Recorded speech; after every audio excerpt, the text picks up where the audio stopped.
Hello friends, કેમ છો બધા? મજામાં? વાહ. આપણે આગળના લેક્ચરની અંદર ચાલુ પૂર્ણ વર્તમાન કાળની વાક્ય રચના અને એનું ટેબલ આપણે જોયું, ટુ ટીચનું. આ લેક્ચરની અંદર આપણે વાત કરવાની છે એક્સરસાઇઝની. આગળના લેક્ચરની અંદર આપણે હકાર નકાર અને પ્રશ્નાર્થ ચાલુ પૂર્ણ વર્તમાન કાળના જે ટેબલ બનાવ્યા હતા એના ઉપરથી તમને ખ્યાલ તો આવી ગયો હશે. આપણે વાક્ય રચના પણ જોઈ હતી. હકારની અંદર કર્તા plus have has plus been plus ING વાળું રૂપ પ્લસ કર્મ પ્લસ અન્ય શબ્દ. નકારની અંદર હેવ અને હેઝ પછી નોટ આવે છે. પ્રશ્નાર્થની અંદર હેવ અને હેઝને આગળ લેવાનું છે. જે ક્રિયા ચાલુ પણ થઈ ગઈ છે, જે ક્રિયા પૂર્ણ પણ થઈ ગઈ છે, જે ક્રિયા આગળ ચાલુ પણ રહેવાની છે, આવી વાત છે આપણે ચાલુ પૂર્ણ વર્તમાન કાળની અંદર દર્શાવી શકીએ. બરાબર. હવે આ લેક્ચરની અંદર આપણે એક્સરસાઇઝ જોવાની છે, તો ચાલો પહેલાં આપણે એક નજર પહેલાં વાક્ય રચનાની અંદર કરી લઈએ. એમાં હકારની વાક્ય રચના શું હતી? તો કે કર્તા પ્લસ હેવ અથવા has plus been plus V4 એટલે કે આઈએનજી વાળું રૂપ પ્લસ કર્મ પ્લસ અન્ય શબ્દ. નકારની અંદર શું હતું? નકારની અંદર હું ડાયરેક્ટ અહીંયા લખું છું નોટ વધારાનું. બરાબર, એટલે એની વાક્ય રચના લખતો નથી. આપણને વાક્ય રચના નકારની શું બનશે? તો કે કર્તા પ્લસ હેવ નોટ અથવા તો has not plus been plus V4 plus કર્મ પ્લસ આઈએનજી. બરાબર, ટૂંકમાં લખી નાખ્યું મેં.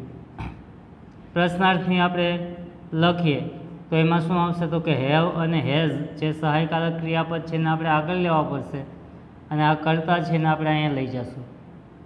આ પ્રમાણે ઉલટો ફેરફાર થશે, કારણ કે દરેક કાળની અંદર પ્રશ્નાર્થ વાક્ય તમારે બનાવવું હોય ત્યારે એક જ વસ્તુ આપણે યાદ રાખવાની છે કે સહાયકારક ક્રિયાપદને આગળ લેવાથી વાક્ય છે આપણું પ્રશ્નાર્થ બની જાય. બરાબર, WH ક્વેશ્ચન હોય તો એમાં WH ક્વેશ્ચન આગળ હોય, પણ એના પછી પણ સહાયકારક ક્રિયાપદ તો મૂકવું પડે. બે પ્રકારના પ્રશ્નાર્થ વાક્યો, એક સહાયકારક ક્રિયાપદવાળું અને એક WH ક્વેશ્ચનવાળું. સહાયકારક ક્રિયાપદમાં વાક્યની શરૂઆત સહાયકારક ક્રિયાપદથી થાય અને પ્રશ્ન વાક્ય બને. WH વાળા વાક્યની અંદર પહેલાં WH આવે, પછી સહાયકારક ક્રિયાપદ આવે અને આ પ્રમાણે પ્રશ્નાર્થ વાક્ય બને. તો આ બે પ્રકારના વાક્ય. એના સિવાયનું બાકીનું બીજું બધું છે એઝ ઇટ ઇઝ રહેશે અને છેલ્લે એક વધારાનું પ્રશ્નાર્થ ચિહ્ન છે એ મૂકાશે. ઓકે, ચાલો હવે આપણે એક્સરસાઇઝ ઉપર જઈએ.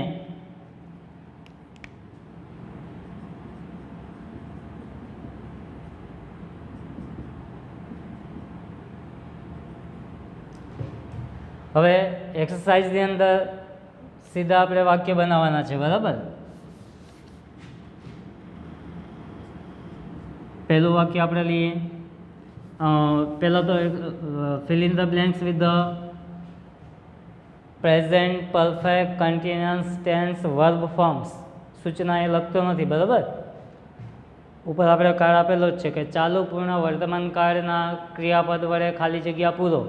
આ પ્રમાણે વાક્ય છે બનાવવાના છે. પહેલું આપણે આઈ વાળું વાક્ય લઈએ, પછી આપણે ખાલી જગ્યા મૂકીએ, પછી આપણે ક્રિયાપદ લઈએ.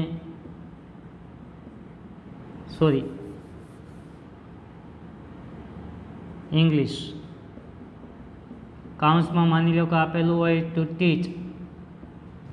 હવે આ પ્રમાણેનું તમને ક્રિયાપદ કાઉન્સમાં આપેલું છે ટુ ટીચ. હવે આપણે ખાલી જગ્યા પૂરવાની હોય, ચાલુ પૂર્ણ વર્તમાન કાળની વાત કરવામાં આવે તો ચાલુ પૂર્ણ વર્તમાન કાળની અંદર કર્તા આપણને આપેલો છે, તો કર્તા પછી શું આવશે? તો કે હેવ હેઝ પ્લસ બીન અને V4. તો આ વાક્યની જો આપણે ખાલી જગ્યા પૂરવી હોય તો આઈ સાથે હેવ આવશે, પછી બીન કમ્પલસરી મૂકવાનું છે અને કાઉન્સમાં જે ટીચ ક્રિયાપદ છે એને આપણે આઈએનજી વાળું બનાવશું. એટલે આ વાક્ય છે આપણું બની ગયું. આઈ હેવ બીન ટીચિંગ ઇંગ્લિશ. હું ઇંગ્લિશ શીખવી રહ્યો છું ઘણા ટાઈમથી. એનો મતલબ એવો થયો. બરાબર, બીજું વાક્ય V વાળું જોઈએ. વી, ખાલી જગ્યા ક્રિકેટ, કૌંસમાં છે ટુ પ્લે.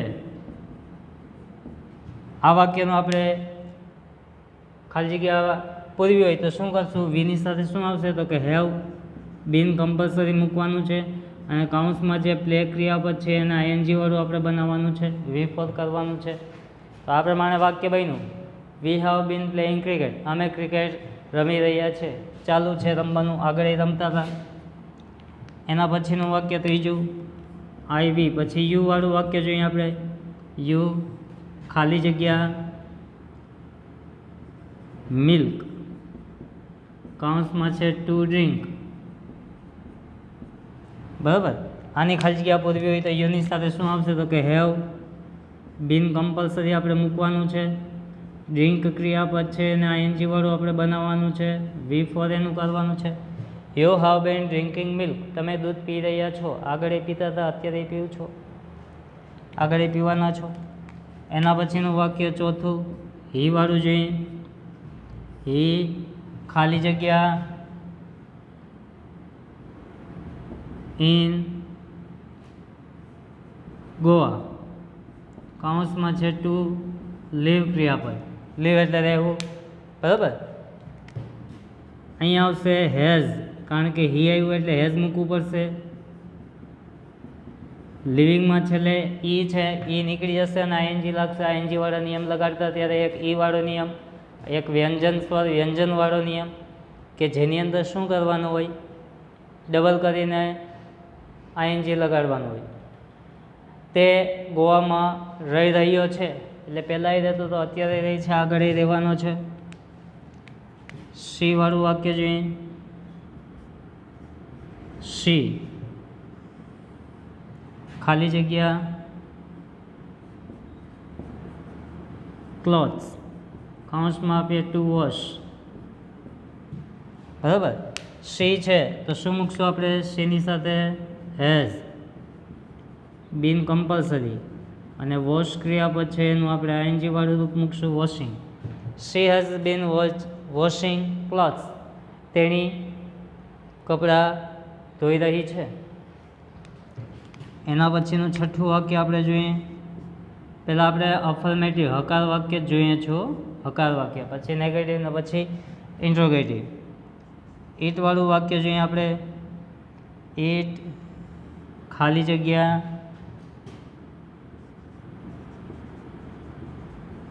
બનાના, કૌંસમાં લખીએ ટુ ઈટ. બરાબર. ઈટ એની સાથે આવશે હેઝ બીન કમ્પલસરી, ઈટ ક્રિયાપદ છે એનું આઈએનજી વાળું રૂપ ઈટિંગ. સમજાય છે? એના પછીનું વાક્ય આપણે સાતમું ધ્યેય વાળું જોઈએ. ધ્યેય ખાલી જગ્યા ટીવી, કૌંસમાં લખીએ ટુ વોચ. ધ્યેયની સાથે શું આવશે? તો કે હેવ આવશે, બિન કમ્પલસરી મૂકવાનું છે, વોચ ક્રિયાપદ છે એના આઈએનજી વાળું આપણે બનાવવાનું છે, watching. They have been watching TV. બરાબર. તો જે ફેરફાર કરવાનો છે આપણે એટલામાં કર્યો. ફેરફાર મીન્સ જે આપણે ખાલી જગ્યા પૂરવાની છે એમાં ક્યાં શું કરવાનું છે એ આપણી વાક્ય રચના હેવ હેઝ બીન અને આઈએનજી વાળું રૂપ આ પ્રમાણે કરવાનું. એક નજર બનાવો પછી આપણે આગળના 8મા વાક્યથી જોઈએ.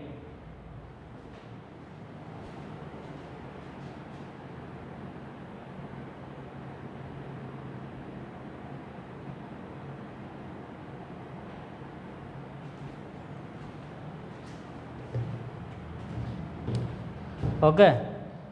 તો આ પ્રમાણે હવે આપણે 8મા વાક્યને જોઈએ.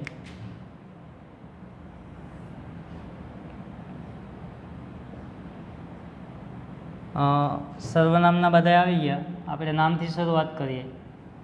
રામ ખાલી જગ્યા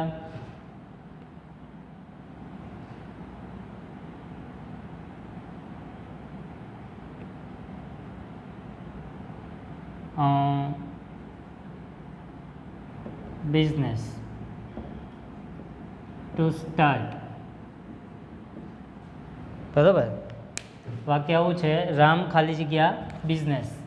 હવે રામની સાથે શું આવશે તો કે હેઝ, બીન છે એ કમ્પલસરી, અને સ્ટાર્ટ ક્રિયાપદ છે એ સ્ટાર્ટ ક્રિયાપદ આપણે કેવું બનાવશું? આઈએનજી વાળું રૂપ.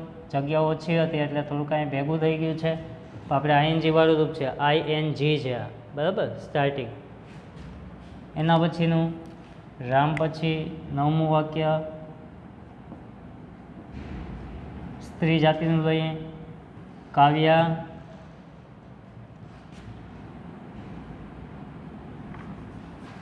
ભેગું ન થાય, થોડુંક જગ્યા લખીએ આપણે, કૌંસમાં લખીએ ટુ સિંગ ક્રિયાપદ. કાવ્યા સાથે શું આવશે? જેમ રામ સાથે હેઝ આવ્યું એમ કાવ્યા સાથે પણ હેઝ આવશે. બીન અને સિંગ ક્રિયાપદ છે એને આપણે આઈએનજી વાળું બનાવીએ એટલે singing. Kavya has been singing a song. Kavya ગીત ગાઈ રહી છે. શરૂઆત ક્યારથી થઈ ગઈ છે? ઘણા સમયથી ગાય છે.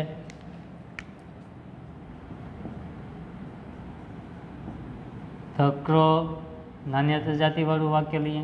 ખાલી જગ્યા in the sky, to fly.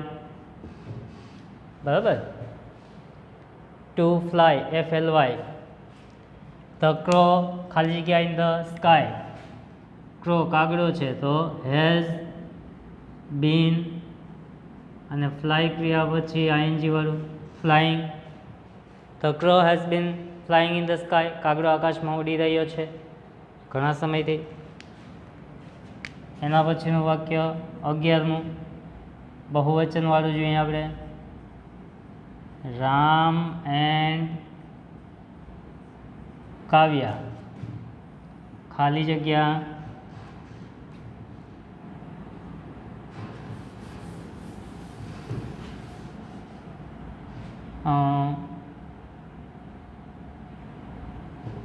અહીંયા લખી, અહીંયા જગ્યા ઓછી છે એટલે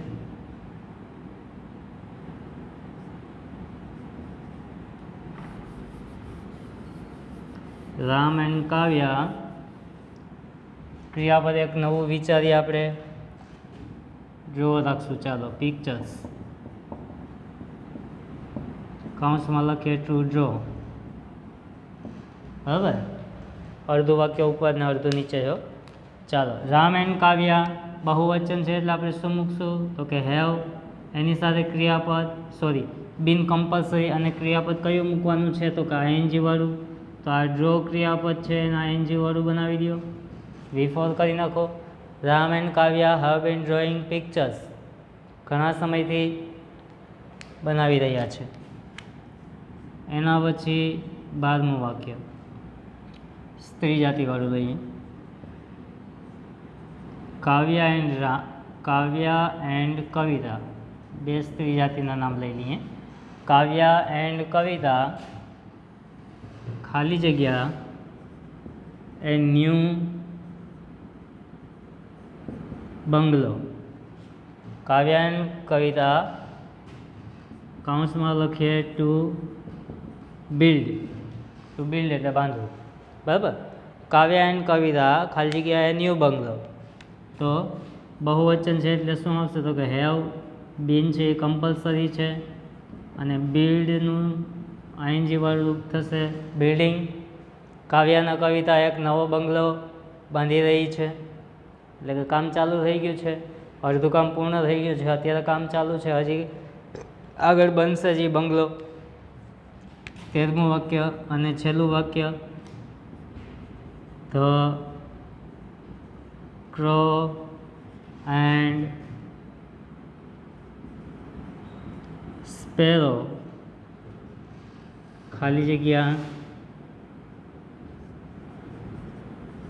each other.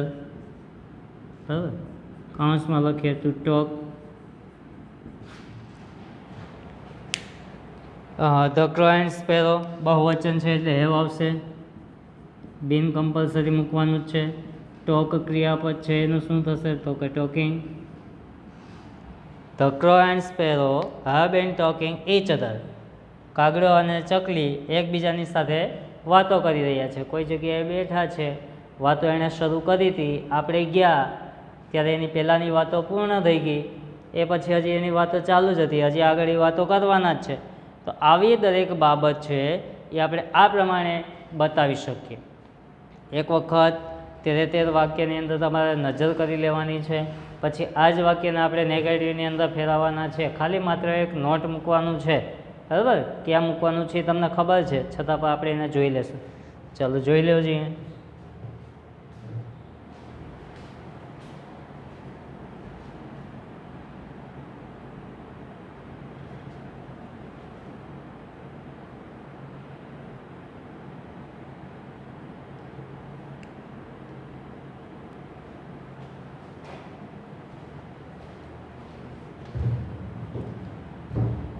ઓકે, જોઈ લીધું.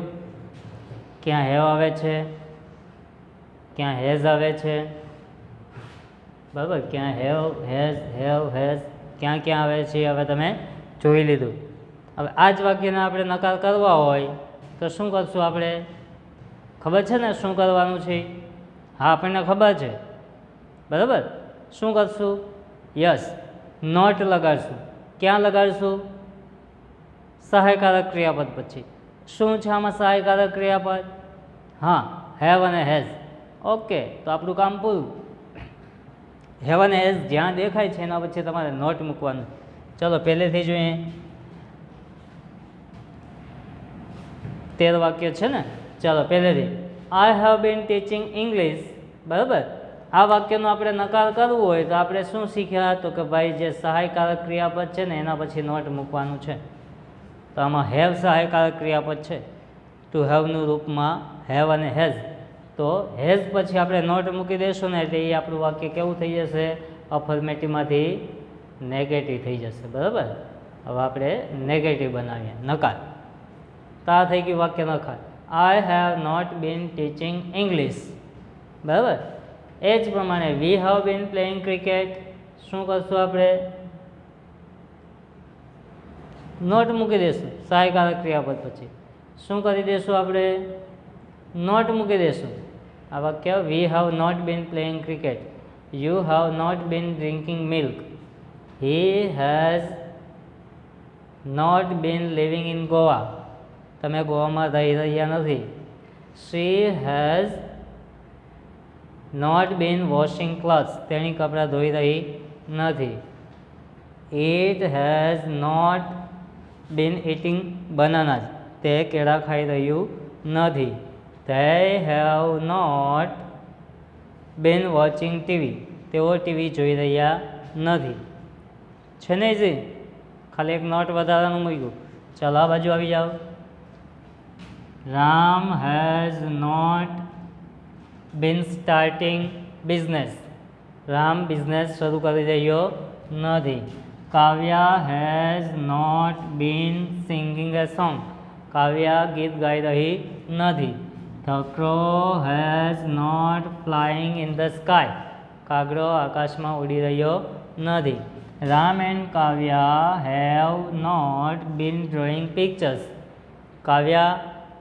રામ અને કાવ્યા ચિત્રો દોરી રહ્યા નથી. Kavya and Kavita have not been building a new bungalow. Kavya અને કવિતા નવું બંગલો બનાવી રહ્યા નથી, બાંધી રહ્યા નથી. The crow and sparrow have not been talking each other. કાગડો અને ચકલી એકબીજા સાથે વાતો કરી રહ્યા નથી. Okay, how easy? સરસ, બરાબર? ચાલો આ જ વાક્યને આપણે ઇન્ટ્રોગેટિવ પ્રશ્નાર્થની અંદર ફેરવવું હોય તો યાદ કરો. ઉપર વાક્ય રચના લખેલી જ છે, આગળ આપણે વાક્ય બનાવેલા જ છે, ટેબલ જોયેલા જ છે, ઘણી બધી એક્સરસાઇઝ, ઘણા બધા ટેન્સ આપણે જોયેલા જ છે. એટલે હવે આમાં આપણને ક્યાંય કોઈ પણ પ્રકારની તકલીફ પડવી ન જોઈએ. આપણે એટલી પ્રેક્ટિસ કરી હોય તો હવે તો આપણને આવડતું જોઈએ, બરાબર? કે હવે શું કરવાનું છે. ચાલો એક વાક્ય આપણે અહીંયા જોઈ લઈએ. આ નોટ બધામાં આપેલું છે, આપણે કાઢી નાખીએ કારણ કે નકાર બનાવ્યું હતું. હવે આપણે બનાવવાનું છે એ પ્રશ્નાર્થ બનાવવાનું છે. તો પ્રશ્નાર્થ બનાવવા માટે આપણે શું કરશું? અહીંયા જો મેં એરા મારેલા છે, આ કરતા છે ને અહીં લઈ જવાનું છે, હેવ અને હેઝ, હેવ આવે તો હેવ ને હેઝ આવે તો હેઝ, એને આગળ લેવાનું છે અને કેપિટલ અક્ષર કરવાનો છે, ખાસ ધ્યાન રાખજો. ચાલો, અહીંયા છે આઈ હેવ બીન ટીચિંગ ઇંગ્લિશ, એમાં આ જે હેવ છે એ હેવને આપણે કરતા આઈ છે એની જગ્યાએ લઈ જવાનું છે, એટલે આપણે હેવને છે એ અહીંયા લઈ ગયા અને જે આઈ છે એને આપણે કરતાને અહીંયા લઈ જવાનું છે અને છેલ્લે આપણે પ્રશ્નાર્થ ચિહ્ન મૂકવાનું છે, કારણ કે પ્રશ્નાર્થ વાક્ય છે તો પ્રશ્નાર્થ ચિહ્ન મૂકવું ઇટ ઇઝ વેરી નેસેસરી. આવી રીતના બન્યું વાક્ય હકાર આવું હતું, I have been teaching English, એનું આપણે નેગેટિવ કર્યું ત્યારે I have not been teaching English, એનું આપણે ઇન્ટ્રોગેટિવ જ્યારે કરીએ છીએ ત્યારે હેવને આગળ લેવાનું છે. Have I bin teaching English, શું અંગ્રેજી શીખવી રહ્યો છું? ઓકે, હવે આપણે શું કરશું તો કે ખાલી માત્ર ઈશારાથી આપણે સમજશું કે શું કરવાનું છે પ્રશ્નાર્થ બનાવે ત્યારે. ચાલો, અહીંયા વી છે, અહીંયા હેવ છે, આ હેવ છે ને આપણે અહીંયા લઈ જશું, આ વી છે ને આપણે અહીંયા લઈ જશું, એટલે એ વાક્ય છે આપણું પ્રશ્નાર્થ બની જશે. છેલ્લે પ્રશ્નાર્થ ચિહ્ન મૂકશું. ઓકે, તો આવું બન્યું. હેવ, હેવમાં એચ પેલી ABCDનો છે, દેખાય ને? અહીંયા નહીં, આપણે આગળ લીધું ત્યાંની વાત કરું. અહીંયા તો બીજી ABCDનો છે, પણ અહીંયાથી આપણે અહીંયા આગળ લઈએ છીએ ત્યારે આ જે ડબલ્યુ પેલી ABCDનો દેખાય ને, ત્યાં આ એચ, હેવનો એચ પેલી ABCDનો છે ને, આ ડબલ્યુ પેલી ABCDનો છે, અહીંયા આવે એટલે સ્મોલ થઈ જાય, સ્મોલ છે. Have V bin playing cricket. ચાલો, એ પ્રોસેસ આપણે અહીંયા કરશું. આ હેવને અહીંયા લઈ જઈએ, આ યુ છે ને અહીંયા લઈ જઈએ. Have you bin drinking milk, છેલ્લે પ્રશ્નાર્થ ચિહ્ન, શું તું અથવા તમે દૂધ પી રહ્યા છો? આ હેઝ છે ને આપણે અહીંયા લઈ જઈએ, આ હી છે ને આપણે અહીંયા લઈ જઈએ, છેલ્લે પ્રશ્નાર્થ ચિહ્ન મૂકીએ. Has he been living in Goa? સરસ. આ હેઝ છે ને આપણે અહીંયા લઈ જઈએ, આ સી છે ને આપણે અહીંયા લઈ જઈએ, છેલ્લે પ્રશ્નાર્થ ચિહ્ન મૂકીએ. Has she been washing clothes? શું તેણી કપડાં ધોઈ રહી છે? આ હેઝ છે ને આપણે અહીંયા લઈ જઈએ, આ ઈટ છે ને આપણે અહીંયા લઈ જઈએ, છેલ્લે પ્રશ્નાર્થ ચિહ્ન મૂકીએ. Has it been eating bananas? શું તે કેળા ખાઈ રહ્યું છે? આ હેવ છે ને આપણે અહીંયા લઈ જઈએ, આ ધ્યેય છે ને આપણે અહીંયા લઈ જઈએ, છેલ્લે પ્રશ્નાર્થ ચિહ્ન મૂકીએ. Have they been watching TV? શું તેઓ ટીવી જોઈ રહ્યા છે? ઓકે, સમજાય છે ને? આ બાજુ આવી જાઓ. પહેલાં આપણે નોટ કાઢી નાખીએ બધા વાક્યમાંથી, એટલે આપણને મગજની અંદરથી એક વસ્તુ ક્લિયર થઈ જાય કે આ વાક્ય હકાર છે અને હકારમાંથી પ્રશ્નાર્થ બનાવવું છે ને આપણને સહેલું પડે. હકાર મેઇન વાક્ય, નકારમાં તો નોટ જ મૂકવાનું છે. હકાર વાક્યમાંથી નકાર કરતા શીખો અને હકારમાંથી જ પ્રશ્નાર્થ કરતા શીખો, એ ઇઝી પડશે. નહીં તો હકારમાંથી નકાર ને પછી નકારમાંથી પ્રશ્નાર્થ, એમાં થોડુંક ગોટાળોવાળું થશે. એટલે હકારમાંથી જ નકાર અને હકારમાંથી જ પ્રશ્નાર્થ કરતા શીખો. ચાલો, અહીંયા શું છે તો કે હેઝ આગળ લઈ લો, આ રામને અહીં લઈ લો. આ રામનો પહેલો અક્ષર અહીંયા આર કેપિટલ છે એટલે એ અહીંયા આવશે એટલે સ્મોલ થઈ જશે. નહીં થાય, કારણ કે વ્યક્તિનું નામ છે. વ્યક્તિના નામનો હંમેશ માટે પહેલો અક્ષર છે એ પહેલી ABCDનો કેપિટલ લેટર જ આવે. આ બધામાં વ્યક્તિના નામ છે. અહીંયા છે, અહીંયા છે, અહીંયા છે, અહીંયા છે, અહીંયા નથી, બરાબર? એટલે જ્યાં વ્યક્તિના નામ આવે ત્યાં તમારે પહેલાં મૂકો, છેલ્લે મૂકો, વચ્ચે મૂકો, ક્યાંય પણ એ નામ ઇંગ્લિશની વાક્ય રચનામાં, વાક્યમાં ગમે ત્યાં મૂકો. પહેલી ABCDનો જ અક્ષર કરવાનો. વ્યક્તિવાચક નામ હોય તો, પ્રોપર નાઉન હોય તો, બરાબર? પ્રોપર નાઉનમાં સિટી, શહેર, ગામડાના નામ પણ આવી જાય. એટલે એવા નામ હોય તો એ પહેલો અક્ષર પહેલી ABCDનો જ આવે. એના ઘણા બધા એવા નિયમો છે અથવા તો એવા ઇંગ્લિશની અંદર એવા નક્કી કરેલા છે કે ભાઈ આવા નામો છે તો એનો પહેલો અક્ષર પહેલી ABCDનો જ હોય.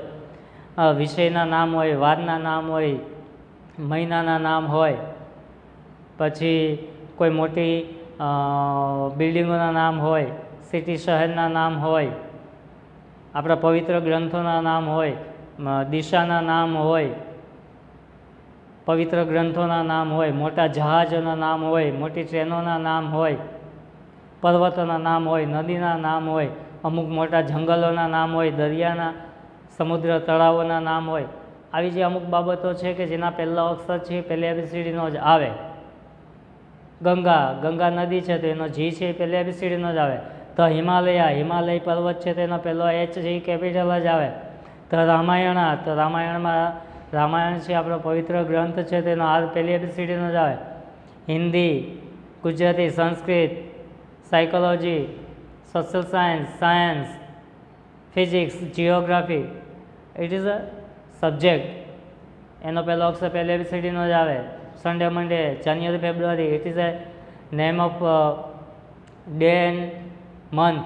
એનો પહેલો અક્ષર પહેલી ABCDનો જ આવે. એટલે એ વસ્તુ યાદ રાખવાની. હા, કાવ્યવાળું વાક્ય હેઝને આપણે અહીંયા લઈ લઈએ, કાવ્યને આપણે અહીંયા લઈ લઈએ. હેઝ કાવ્ય, છેલ્લે પ્રશ્નાર્થ ચિહ્ન ખાસ મૂકતું જવાનું. Has Kavya been singing a song, શું કાવ્યા ગીત ગાઈ રહી છે? આનું Gujarati. Has Ram been starting business, શું રામે બિઝનેસ શરૂ કર્યો છે? અહીંયા હેઝને લઈ લઈએ, ધ ક્રોને અહીંયા લઈ લઈએ, છેલ્લે પ્રશ્નાર્થ ચિહ્ન મૂકી દઈએ.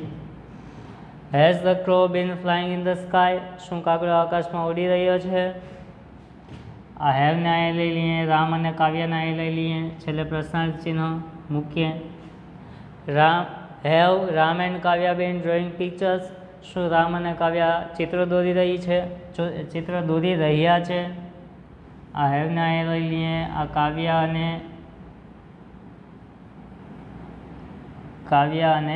કવિતા છે એને આપણે હેવની જગ્યાએ લઈ જઈએ, છેલ્લે પ્રશ્નાર્થ ચિહ્ન.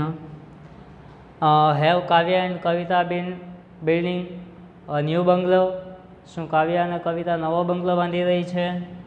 છેલ્લું વાક્ય આપણા આ લેક્ચરનું. The crow and sparrow have been talking each other. પ્રશ્નાર્થ. Have the crow and sparrow been talking each other, શું કાગડો અને ચકલી એકબીજાની સાથે વાતો કરી રહ્યા છે? તો આવા વાક્ય, આવા કાર્ડ, આવું બધું અંગ્રેજી સહેલું છે. આપણે જેને અઘરું માનીએ છીએ એટલું બધું અઘરું નથી. તો આપણે આ લેક્ચરની અંદર હકાર, નકાર અને પ્રશ્નાર્થ, બરાબર, ચાલુ, પૂર્ણ, વર્તમાન કાળ, the perfect present continuous tense અથવા તો પ્રેઝન્ટ પરફેક્ટ કન્ટિન્યુઅસ ટેન્સ, ચાલુ, પૂર્ણ, વર્તમાન કાળની વાક્ય રચના, હકાર, નકાર, પ્રશ્નાર્થની અને એના વાક્ય હકાર, નકાર અને પ્રશ્નાર્થના. Fill in the blanks with the present perfect continuous tense, ચાલુ, પૂર્ણ, વર્તમાન કાળ વડે ક્રિયાપદની મદદથી ખાલી જગ્યા પૂરો. તો આપણે આ પ્રમાણે ખાલી જગ્યા છે એ પૂરી. હેવ, હેઝ અને બીન કમ્પલસરી છે, દરેક વાક્યની અંદર આવશે અને આઈએનજીનું રૂપ પણ કમ્પલસરી છે, બરાબર. Have has plus been plus ING વાળું રૂપ V4, જેને આપણે આઈએનજી વાળું ક્રિયાપદ વાળું વાક્ય કહીએ છીએ, રૂપ કહીએ છીએ. તો આજના લેક્ચરની અંદર આપણે આ ચાલુ, પૂર્ણ, વર્તમાન કાળ વિશે ખ્યાલ મેળવ્યો. આગળના લેક્ચરોની અંદર હવે પછી આપણે ચાલુ, પૂર્ણ, ભૂતકાળ તરફ જશું, બરાબર. બધાએ નજર છે એ મારી લ્યો એક વખત. અને આપણે હોમવર્કની વાત કરવામાં આવે તો 13 વાક્ય બનાવ્યા. આગળ જે ટેબલ બનાવ્યું હતું એના પર તમે ટેબલ તો બીજા બનાવ્યા જ હશે, 1, 2, 4, 5 જે બનાવ્યા. આ 13 વાક્ય છે, આના જેવા બીજા 13 વાક્ય બનાવી અને હકાર, નકાર, પ્રશ્નાર્થની અંદર ફેરવીને જોઈ લો. એક વાક્ય બનાવીને ફેરવીને જો. આગળ આપણે રિવિઝન કર્યું એ જોયું ને, દરેક કાળના હકાર, નકાર અને પ્રશ્નાર્થના વાક્ય કેવી રીતના બનતા થાય. આ 3 કાળ આપણે અલગથી લીધા છે કારણ કે આનો ઉપયોગ ઓછો થાય છે, પણ આપણે શીખવા જરૂરી છે. આપણે આ 3 કાળને હકાર, નકાર, પ્રશ્નાર્થની અંદર ફેરવશું, પછી એક જ વાક્ય 3 કાળની અંદર ફેરવશું. આપણે ઓલા 9 કાળ ફેરવા હતા, આ અલગથી 3 કાળ આપણે શીખશું, બરાબર. ચાલો હવે પછી આપણે આગળના લેક્ચરની અંદર મળશું. Thank you all of you.